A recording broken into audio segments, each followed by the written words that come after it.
نحمدہ و نصلی علی رسولہ الکریم، اما بعد فاعوذ باللہ من الشیطان الرجیم، بسم اللہ الرحمن الرحیم۔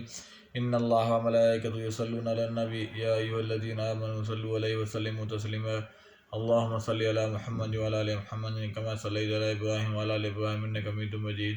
اللہم بارک علی محمد وعلی آل محمد کما بارکت علی ابراہیم وعلی آل ابراہیم انک حمید مجید۔ السلام علیکم میرے بہن بھائیو، میرے وی لوگ میں خوش آمدید۔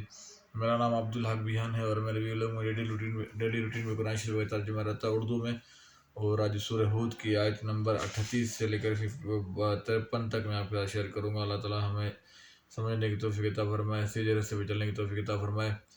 اور نوح کشتی بناتا تھا، اور جب اس کے قوم کے وڈیرے اس کے پاس سے گزرتے تو وہ اس سے مذاق کرتے۔ نوح نے کہا، اگر تم آج ہم سے مذاق کرتے ہو تو بے شک ایک روز ہم بھی تم سے مذاق کریں گے جیسے تم مذاق کرتے ہو، پھر تم جلد جان لو گے کہ کس شخص پر ایسا عذاب آتا ہے جو اسے دنیا میں رسوا کر دے گا اور آخرت میں اس پر ہمیشہ کا عذاب نازل ہوگا، حتیٰ کہ جب ہمارا حکم آ گیا اور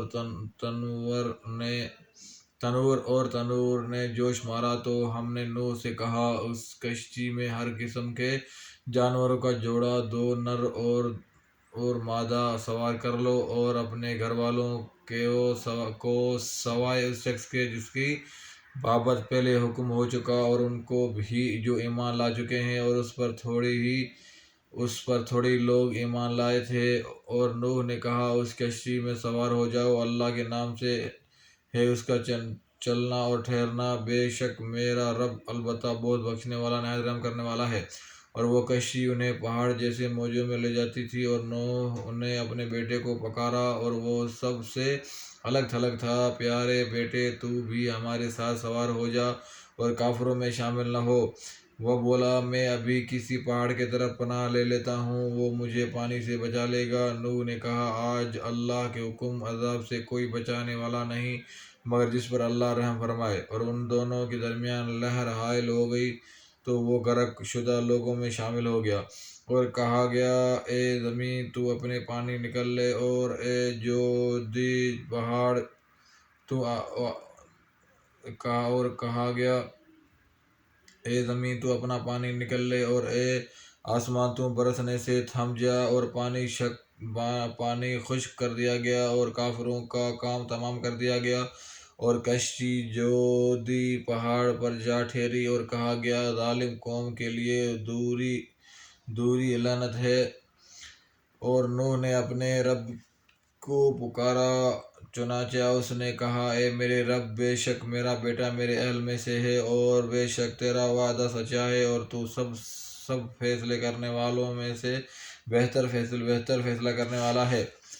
اللہ نے کہا، اے نوح، بے شک وہ تیرے اہل میں سے نہیں، بے شک اس کا عمل نیک نہیں، لہذا تو مجھ سے اس چیز کا سوال نہ کر جس کا تجھے کوئی علم نہیں، بے شک میں تجھے نصیحت کرتا ہوں کہ تو جاہلوں میں شامل نہ ہو۔ نوح نے کہا، اے میرے رب، بے شک میں تیری پناہ میں آتا ہوں اس سے کہ میں تجھ سے اس چیز کا سوال کروں جس کا مجھے کوئی علم نہیں، اور اگر تو نے میری بخشش نہ کی اور مجھے پر رحم نہ کیا تو میں خسارہ پانے والوں میں سے ہو جاؤں گا۔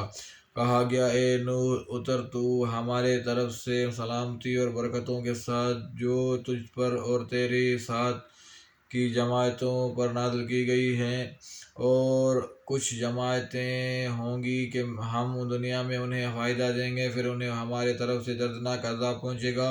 اے نبی، یہ کچھ غیب کی خبریں ہیں، ہم انہیں آپ کی طرف وحی کرتے ہیں، اس سے پہلے نہ آپ انہیں جانتے تھے اور نہ آپ کی قوم، اس لیے آپ صبر کریں، بے شک بہترین انجام متقین ہی کے لیے ہے۔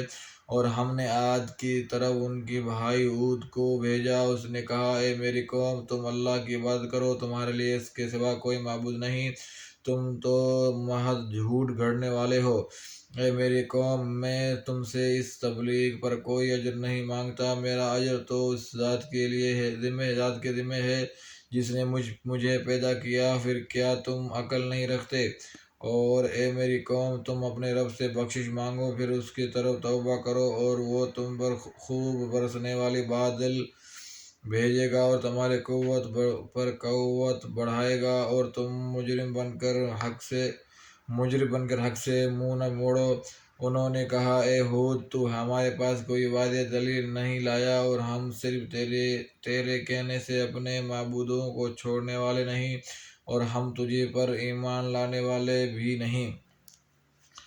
اللہ تعالیٰ ہمیں سیدھے راستے پہ چلنے کی توفیق عطا فرمائے، اور ہمارے گناہ اللہ تعالیٰ معاف فرمائے، اور بے اولادوں کو صالح اولاد عطا فرمائے، بے روزگاروں کو رزق حلال عطا فرمائے، بیماروں کو شفا عطا فرمائے۔ اور اس دعاؤں کے ساتھ انشاءاللہ دوسری ویڈیو میں پھر ملاقات ہوگی۔ السلام علیکم ورحمۃ اللہ وبرکاتہ۔